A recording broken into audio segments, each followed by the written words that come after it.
It's intermission time. It's great to get out to the movies. So I'm Megan, by the way.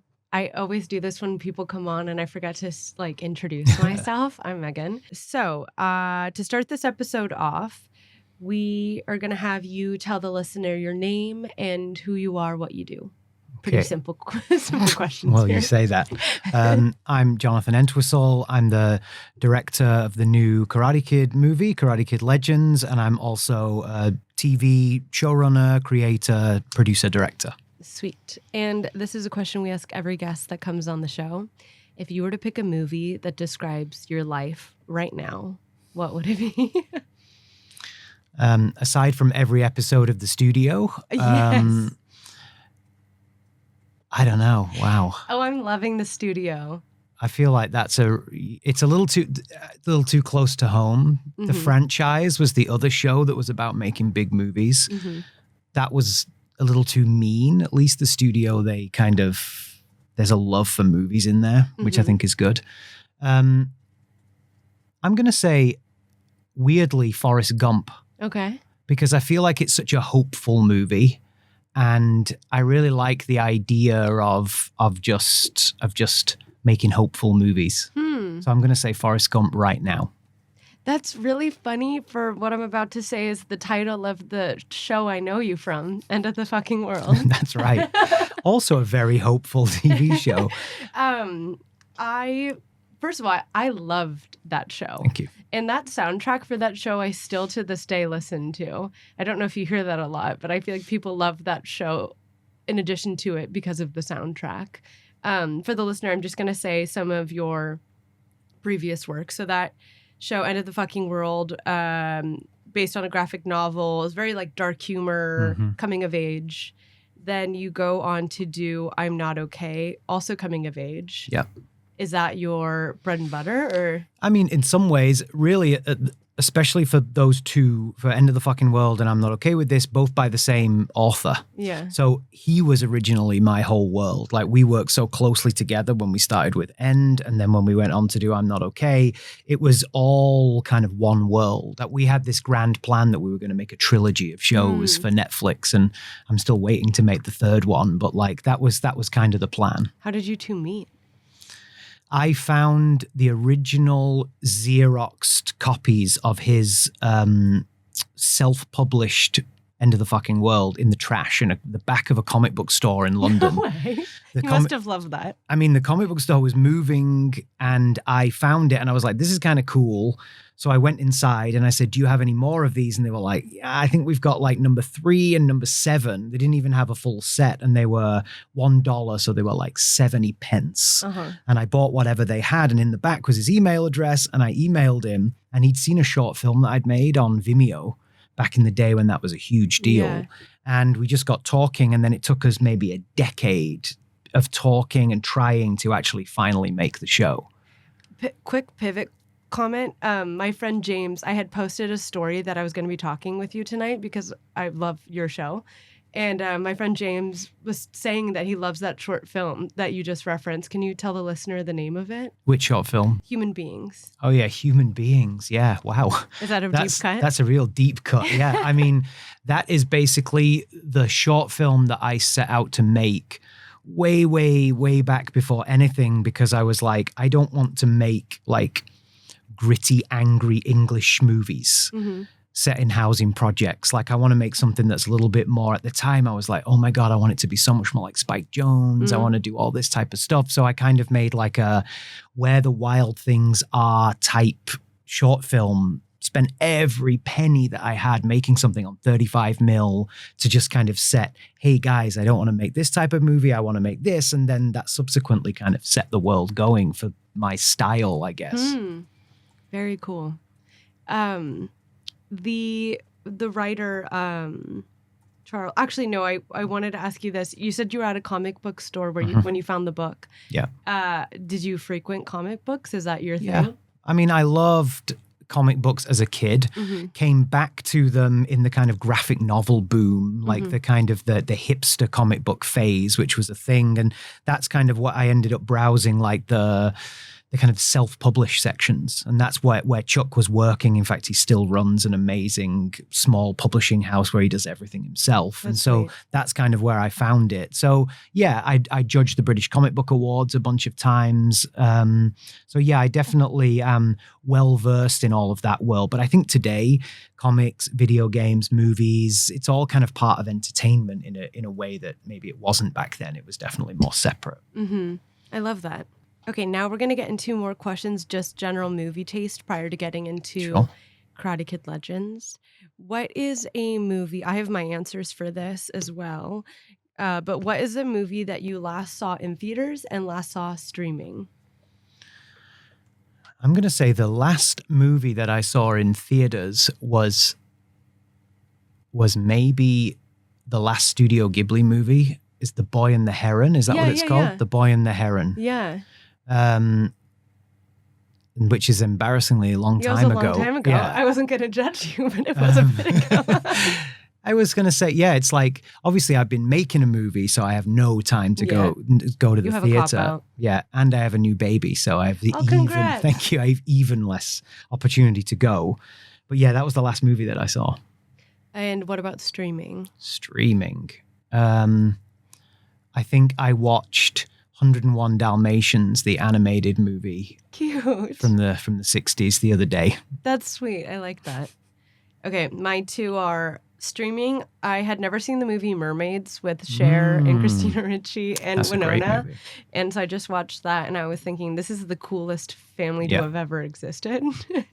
That is a great movie because if you think about, that was like, those movies and especially that movie, it's like what is the equivalent today of that movie? A TV show? Like, I don't really know because they're so beautifully made, shot on film, but they were also kind of throwaway movies in the late 80s. Mm-hmm. See, I always try and think about that. When I watch cool, interesting films from that era, I'm like, what is today's equivalent? I don't think there is one. No. And then in theaters, I wanted to shout, Olivia and I watched Friendship yesterday, the new A24 movie. Right. It was so funny. It looks so funny. You have to see it. Yeah. Our whole theater was erupting in laughter. It was so stupid funny. Yeah. Yeah, really recommend. I was actually really shocked Tim Robinson didn't write it because it was so interesting. His humor. I just can't. It must have been written for him. I just love the joke in the trailer that's about the Marvel movies and nobody wants to go. It's just like it's kind of like a recurring bit in the movie too. That's good. So you have a background in TV. Mm-hmm. What's the biggest difference, challenge going from TV to film? I think I was always working in TV, basically making movies. Huh. Like when I set out, the season 1 of End of the Fucking World was 17 minutes shorter than the Mission Impossible movie that released at the exact same month. And so I was always just going out there, essentially just taking the 8-sequence movie structure, breaking up those 8 reels and making 8 episodes of television that were about 17 minutes long.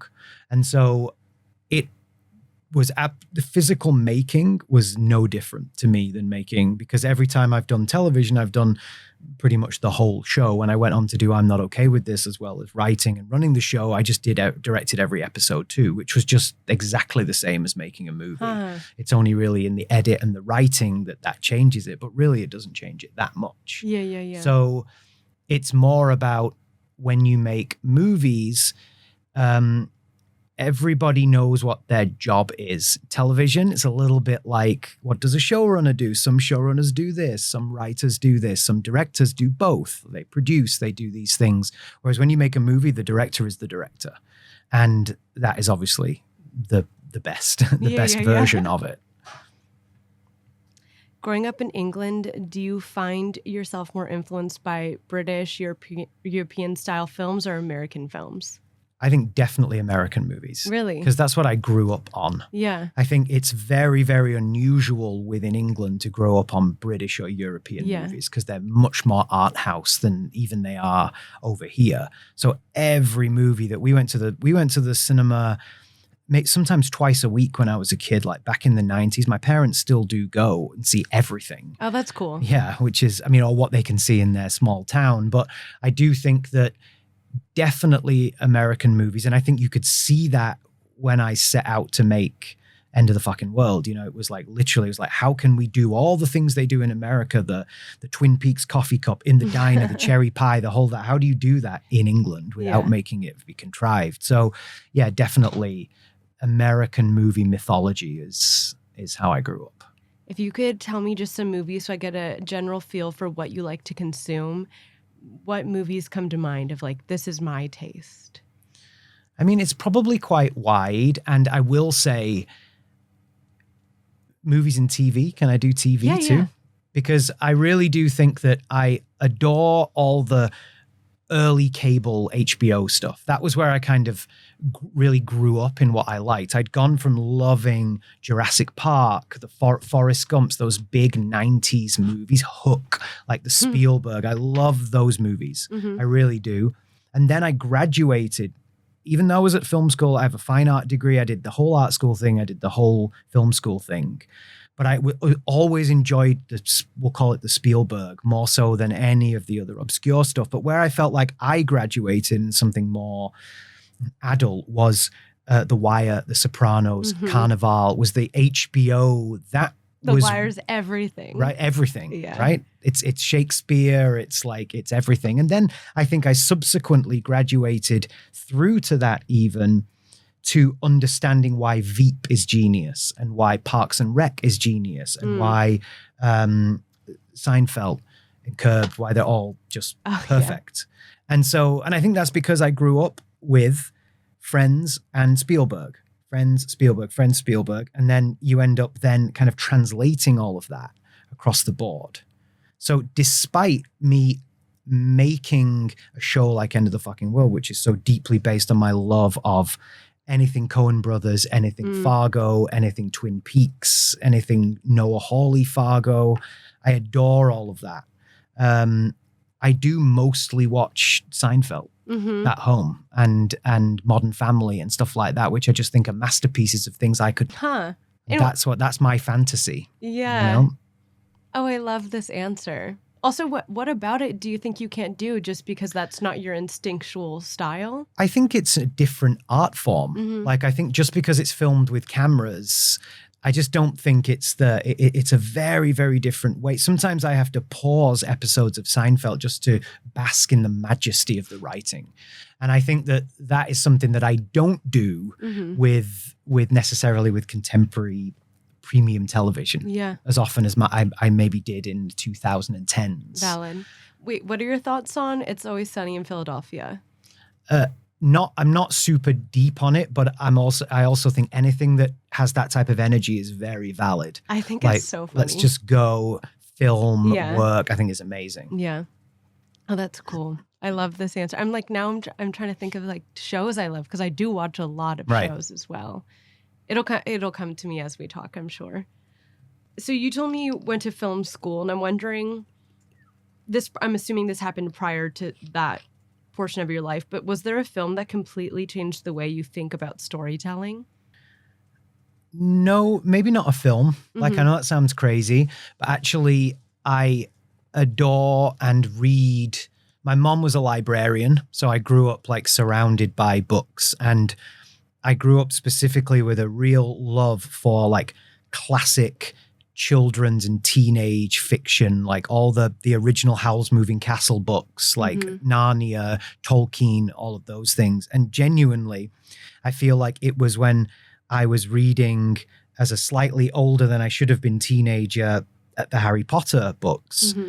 It was really when I started to understand like that story can be set, good story can be set anywhere. You can be in space, you can be with Dumbledore over here, you can be in Middle Earth, or you can be doing some kid detective Hardy Boys thing. That like true story is universal and it can kind of go anywhere. So I actually think it was in books and where I really learned about storytelling. Execution is a different thing. I think in a film execution, I think that I was super, like, I think the very first time I ever saw Blue Velvet, and I remember thinking that the way that looked and the way that felt and the fear and the weirdness, the guys in the closet, but it's all wide shots and it's all brown. And it's just like, I just remember thinking, wait, that's a fake place, but yet it feels so real. So someone's built that. and then the acting, and then you saw the same director do Dune, and you'd be like, wait, what? Like, what is this? And that's when I was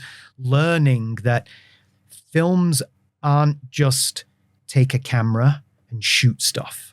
It's craft. It's like, it's the sets. It's the color of the sets. It's why is that wall there? Why is this jacket this color and that wall that color? Like that is when I really started to think about, oh, it's a whole. And so for me, that was super exciting. So I'm excited even now talking about the idea of Blue Velvet and Tolkien, right? Like the epic story of Lord of the Rings executed like Blue Velvet. Like that to me sounds like heaven. I love this. What is a movie that you've watched the most times and why? There's a cool answer and there's a lame answer. Let's hear both. I probably watched genuinely the Harry Potter movies the most of anything ever in the whole world. I think a lot of people would also have that answer. Because especially the last two or the last three are just so good. Like, I know it sounds, maybe it's just because I'm English. What other movies have I watched often? Romancing the Stone is a movie that I absolutely love. I can't picture what that is. It's a great, I'm going to say 1984. Yeah, that's exactly the year. Yeah. Wow. It's very 1984 vibes. Oh, the poster is really awesome. Yeah. Oh, yeah. That's Come great. on. Okay, I'm going to add this to the list. I cannot believe you guessed the year correctly. Like, I would never be able to do that. It's that vibe, 84 is a really specific look, I think. Do you have I'm sure you have many, but what comes to mind when I say a scene from a movie that's burned into your memory? There's an amazing scene in Jurassic Park where he's eating Jell-O at the table, like, and everything is completely going to shit. Everything's like absolutely crumbling around, and he's eating like Jell-O out of a big bowl. I think it's Jell-O. He's eating something, ice cream. Ice cream? I don't know. I can't recall. Do you guys recall? I don't know. Someone's eating ice cream out of a bowl because it's all melting, and he's having to eat all the ice cream. And it's just like, I don't know why, but he set this big long table and there's all this huge production design around it, but he's just sitting there. Yeah, the contrast of it. Yeah, eating ice cream. And I remember seeing that in the theater as a kid. I don't know how old I was when that movie came out in 97, like 13, 14, and just thinking, whoa, like you can have this room that was previously oh my God, amazing. Welcome to Jurassic Park. And then it's like, and it was before the real shit goes down as well. So it was like a really interesting moment. I also think a lot about the scene in Indiana Jones when they come and like recruit him. And it's basically just like a one shot and everybody sits down in different things, and then it all becomes a close up, and the camera like never cut. Well, it does cut, but like it just moves and makes a medium shot and a wide shot and a close up. Also very cool. Incredible. Okay, this is something I'm curious about also because I mentioned how much I love the music for End of the World. How does music and sound influence your directing choices? And I'm curious, like, how involved you are even in that process. Do you really get to have a big say? I think in television, yes. Okay. When you create the show and you're the showrunner, it's all you. Okay. Every single piece of it. Same goes for movies too, but with the studio movie, it's a slightly different process. But I think music is super important to the genesis of a project for me. It's like I'll have a playlist, I'll have an idea, it'll be like, oh, this idea, which is kind of like not always great because it's always aesthetic first, but I think it's definitely a way in. So I'll be like, here's some ideas for songs. Oh, this would be cool, this would be cool. My original playlist for both End of the Fucking World and I'm Not Okay With This, Chuck Forsman and I, we started the first playlist 8 years before we made the show. Wow. And some of those songs are in the show. And so it really is very important to me to keep that going. But I think the way music works in media, in film and TV today has completely changed. Really, in what way? Well, I think about Scorsese movies often had one amazing track. Movies in the 80s and 90s, they tended to be mostly composed music with one song, with one incredible cue that was either for the credits or for the something like, whoa, you remember that moment when this plays, you know, like, and then because of streaming and television, I think we've ended up being inundated with awesome soundtracks everywhere. And even when End of the Fucking World came out in 2018, it was still kind of new then. Subsequently, it's been done, you know, from Guardians of the Galaxy all the way over. So music, the way music works has completely changed with trailers on YouTube and all of these types of things. So I don't quite think it has the same power for the audience that it used to have. So my hope is that composed, orchestral, bespoke music comes back into fashion. Because I really do believe that tracks are for television and composed music, score is for movies. Yeah. And I think that we are naturally attuned to want our movies to feel like a little world that we pay. We pay our ticket, we want that. And I think the directors that can do that, it's music, it's costume, it's performance, it's cinematography, it's all the things in the box I was talking about before. That's what makes a movie a movie. It's not different directors every episode. Half of it's this. That's its own thing. That's where writing is the powerhouse. But I think making a movie in a little box and going, boom, there it is. Awesome. You know? Yeah, I completely agree. So if you weren't directing, what do you think you would be doing? I think I mean, aside from being an awesome athlete at all sports, I think that I would have done music. I can play a lot of musical instruments. When I left college, I ran a little record label, printed vinyl, was in bands. Like that would have been, but I kind of realized that was a dying industry by the time I was in it. So there was nothing to be done in that.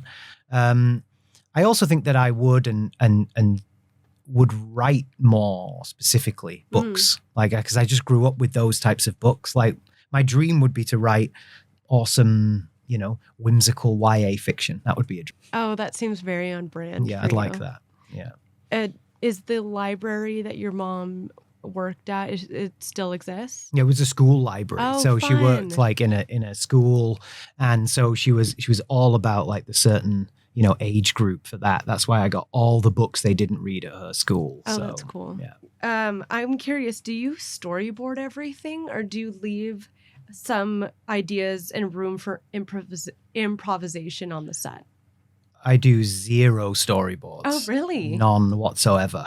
I think that I'm sure there are times when I will have to, and certainly for a lot of the set pieces in Karate Kid, we did a lot of previs filming of ourselves using our phones. Myself and my DP, Justin Brown, we'll film things on our phone and cut them instead of storyboard. So I guess it's a type of storyboard. But most of the stuff I do, I like to only use 3 lenses, a 27mm, a 32mm, and a 40. So it's basically just a wide, medium, and a close. So I kind of know that if I'm covering the scene from the right POV with these lenses, that overall I'll be able to make that work with the type of rhythm that I like. And that was simpler on something like End, where the characters are talking like they do to each other. You can go bang, bang, bang between singles. It's a little more difficult with fight scenes and action sequences and all of these types of things. So I definitely think it's not always doable, but yeah, I would rather film it or do previs with the stunt team than do storyboards, because I'm not very good drawing. So okay, this will be my final question for this section. What's something you always try to include visually or thematically in your work? Is there a through line? Interesting. I mean, it is yeah. I mean, I don't know if I do it on purpose. I feel like there are mega similarities. There are even straight up visual identical shots between something like End and with I'm Not Okay With This. And I'm sure people will find them in Karate Kid. Similar shots where, like, I know there's one of James and Alyssa kissing that's exactly the same as Sydney and Stanley kissing in I'm Not Okay With This, is literally the same shot. And I don't think I did that on purpose. So there's definitely something in there. Thematically, I don't know. Maybe it's just an energy of the type of actors that I like. Yeah. Because I don't know even if it's like, I seem to always have great actors. And I don't know if that's like, it's not me. It's just, I think I have a thing in my head that I know that I want them to do. Mm-hmm. And so, you know, I really do feel that like it's not always the case that acting is bad. A lot of the times it's incorrect casting. Yeah. And I do think that is something that's very important. So yeah, it's really hard to define that any type of through line myself, actually. Yeah. Like maybe other people will be able to. More of a third party. Yeah, maybe. Okay, so now we're going to talk about your upcoming film, Karate Kid Legends. The release date, can you remind me of the release date? May 30th. May 30th. I'm going to read here a little description of the movie that I have. After moving to New York City with his mother, Kung Fu prodigy Li Fong struggles to let go of the past as he tries to fit in with his new classmates. When a new friend needs his help, Li enters a karate competition, but his skills alone aren't enough. With help from Mr. Han and Daniel LaRusso, he soon learns to merge two styles into one for the ultimate martial arts showdown. And so this movie has original cast member Ralph Macchio, but also has Jackie Chan. And I was thinking of this as you were just talking about casting, where it's like this casting, I bet, wasn't really up to you, right? Well, for a lot of certainly for Jackie and Ralph, no, Yeah. because Ralph was obviously the original Karate Kid. But then you have Ben Wang, Sadie Stanley. I might be missing other bigger names that are in this. Josh Jackson. Yeah, Joshua Jackson. I can't believe I haven't talked about Dawson's Creek either. Oh, yeah. Which I also love. So, well, first I'm curious, like, were you a Karate Kid fan?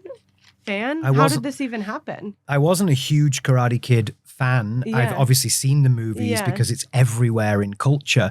And I came to it later on. I watched Cobra Kai. Mm-hmm. And I very much enjoyed Cobra Kai because I love anything that commits to what it is. And they knew exactly when creating that show what that was. It had all that Saturday morning TV energy. They kind of really played into pieces of the Karate Kid universe that was so fun. And subsequently it went on to be really, really successful. And when I first got the script for this sent through, I was like, wow, this is really interesting. There's a really good way in, because it's not a Cobra Kai movie and because it's not embedded in that universe other than through the Daniel LaRusso character. It's kind of cutting back to the originals, yeah. right? So it meant that I could take the through line of the earnestness and the teaching and all of those types of things that came from the original Karate Kid movie and then redress it in like a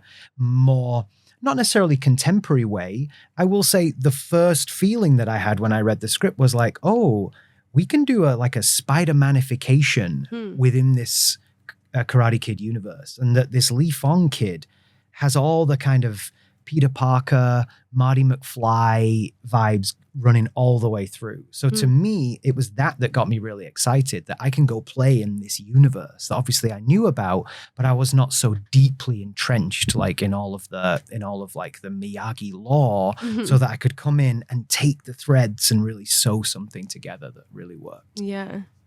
So you have both Jackie Chan and Ralph Macchio in the same movie. How did you approach merging two very different legacies into one story? I mean, very easily, actually. Like, even though they are from two almost opposing pieces of the Karate Kid world, bringing them together was very, very easy because they're actually of two different channels. Like, Karate Kid will always be Daniel LaRusso, will always be Ralph Macchio from its starting point.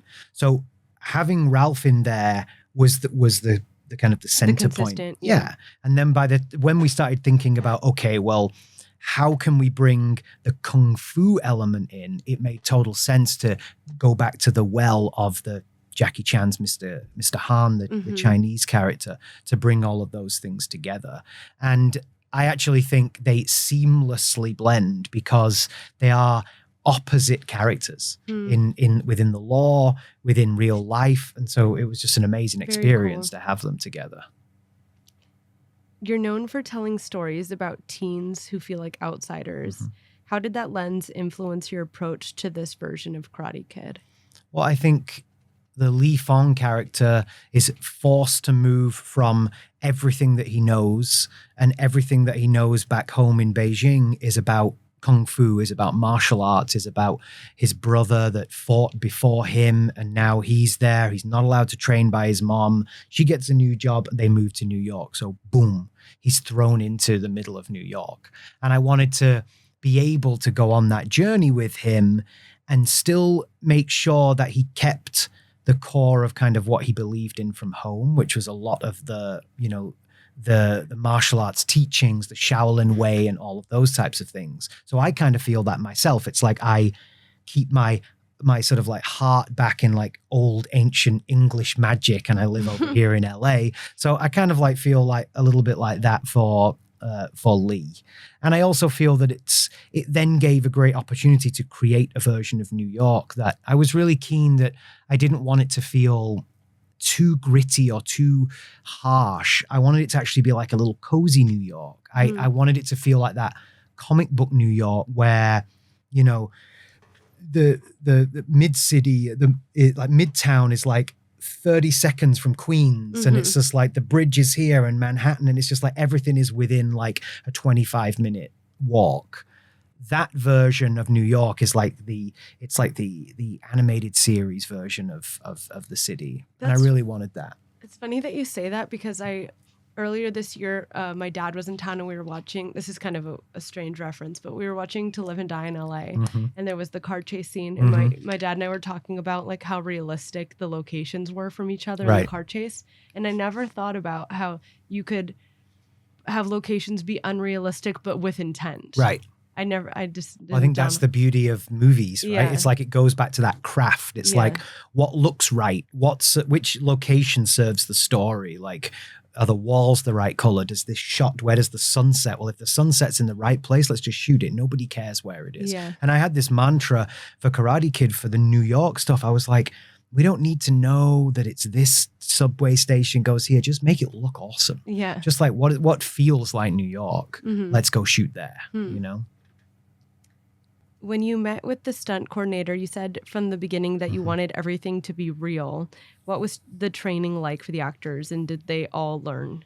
Oh, yeah. I mean, straight away, my approach when I first read the script was, if we're going to do this properly, we have to do it in camera, as real as we absolutely can, because that for the audience will be exciting to see.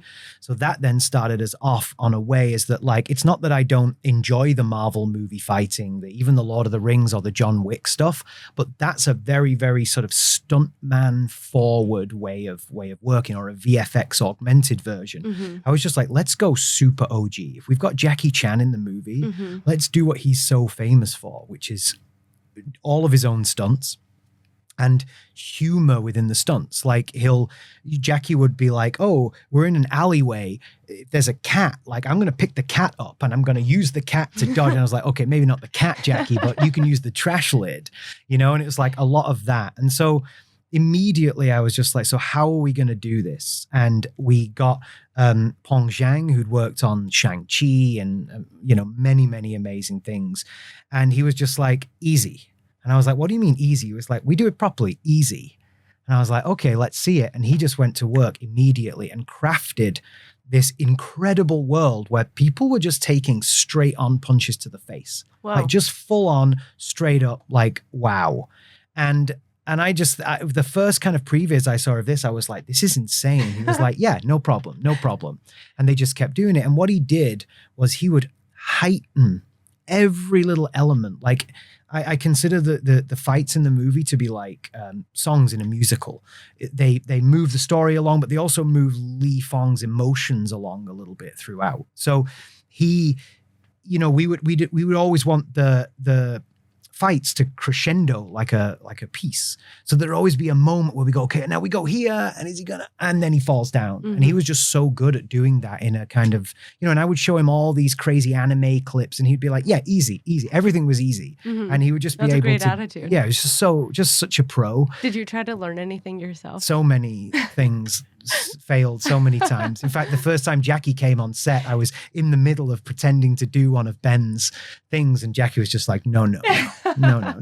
But I think, the bringing in a Hong Kong wire work team to execute this has never been done before within Karate Kid. There was the original way they did it, then the Cobra Kai way, and now there's the real way. Very cool. And everything is done like that. And even Josh Jackson, who plays Victor, who's a boxer in the movie, thankfully he'd boxed before, so he knew what to do. But he came in and he was like, yeah, hit me in the face. Hit me in the face as many times as insurance will cover. And so he just went in there, he got ripped, he looked awesome, he showed up, and he was just like, okay, you tell me what to do. And then in the movie, when you see it, that is Josh Jackson getting hammered in the boxing ring, and you can see it, you can feel it in the theater. Cool. Your past work has a lot of sharp humor and emotional melancholy. Is there a part of Karate Kid Legends that might surprise fans of the older movies? Did you get to put a bit of a spin or no? I get to put a little bit of a spin, but not as much as I've been able to in the past. Yeah. And that was part of the experiment for me a little bit, about being able to go in there and oddly, to my point originally about what happens if you can do Blue Velvet, but with the story of Tolkien, I'm very excited about. I tried for many years to make the Power Rangers movies and the Power Rangers TV shows. Yeah. And it never really worked out because of the various legal things with the toy company and the studios, some just much Hollywood nonsense in that sense. But I always loved the idea that they would let me do my thing, my aesthetic, but in something like that.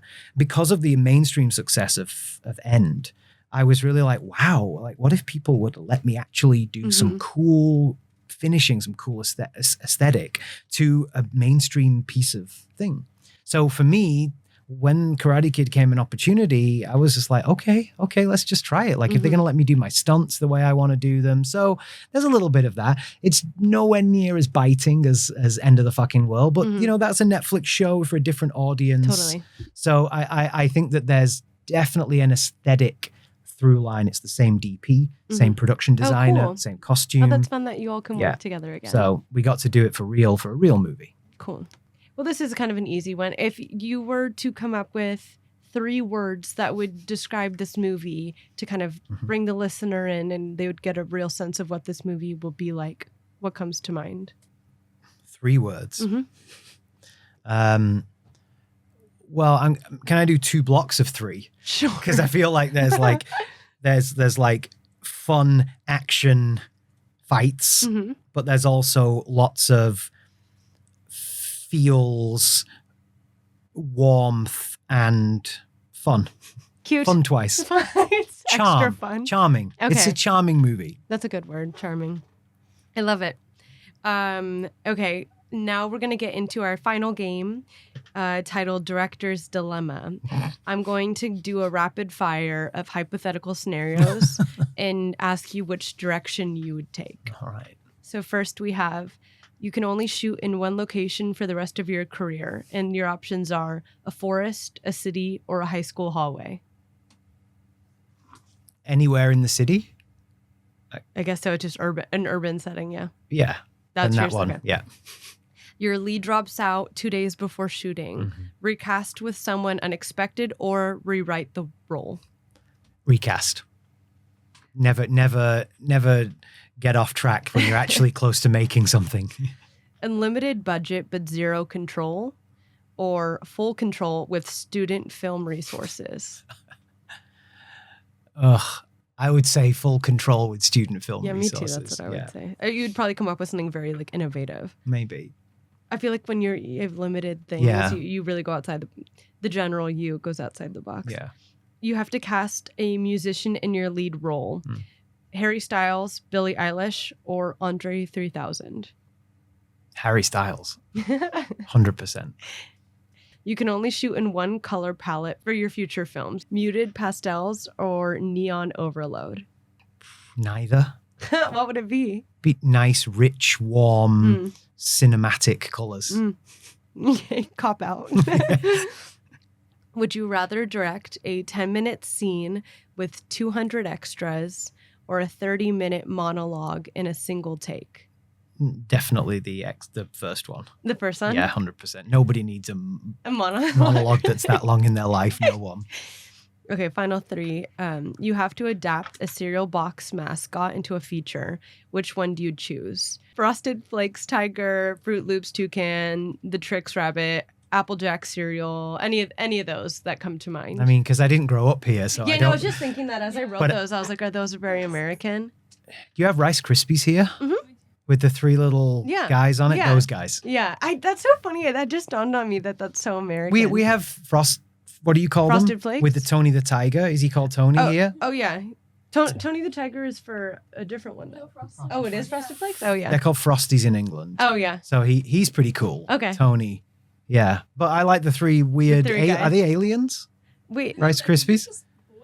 Wait. Three boys. That's what the movie's called. Three dudes. Wait, let's look up. They're aliens, right? They got little ears. Oh, yeah. What are they? You're right. They have pointy ears. Are they like Elves? little elves? I think elves. That's awesome. Like, yeah, look at them. yeah, they're kind of elfish. They're called Snap, Crackle, and Pop. Yeah. That's what the movie's called. That's cool. Guys. I like that. Okay. Second to last, you're stuck watching one director's work for a year. Edgar Wright, Richard Linklater, or David Fincher? I'm going to say Fincher. Mm-hmm. Because I just think at least it'll be like really satisfying, like stuff like Seven and Fight Club. Yeah. Okay, last question. Would you rather your next project have cult status but no money, or box office success and be forgotten in 5 years? Box office success and forgotten in 5. I love it. Amazing. Well, that is all I have for you today. I guess we can close this out with plugging your film again, the release date, where to see it, and all that info. So tell the listener where Operation Karate Kid Legends out only in theaters May 30th. Perfect. Easy. Sounded like the trailer. And that's all I have. So thanks for coming on. Awesome, guys. I had fun chatting with you. And great. Now it's time to get lost. Good evening.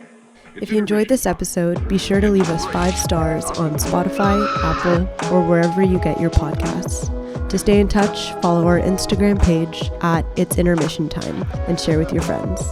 As always, Intermission is produced by Jazeel Chu and Olivia Dean, and of course, hosted by yours truly, Megan Braun. This episode is brought to you by The Synagogue.